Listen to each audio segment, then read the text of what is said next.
Oke, makasih.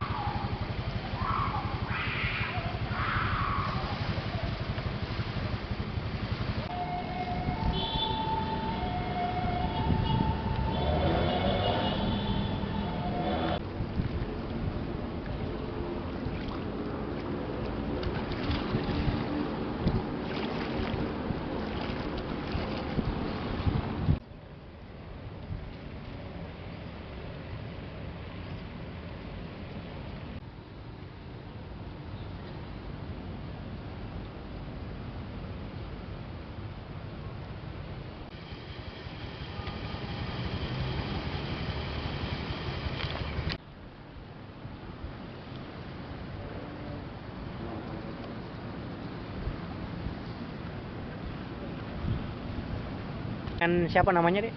Muhammad Jufriyadi, biasanya dipanggil Upi. Sering duduk di sini?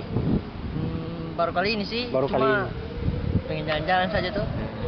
Jadi bagaimana tuh tanggapan Ade soal sampah yang ada di bawah JMP, tepatnya di Desa Galala ini? Buruk.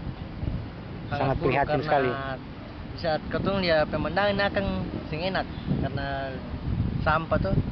Baru kan pengaruh bau juga ya. Iya, betul. Sebagai warga sendiri harapannya apa dengan Ya, kondisi yang ada sekarang? kasih bersih-bersih sih supaya kelihatannya enak, ketemu dia pemandangan bagus begitu.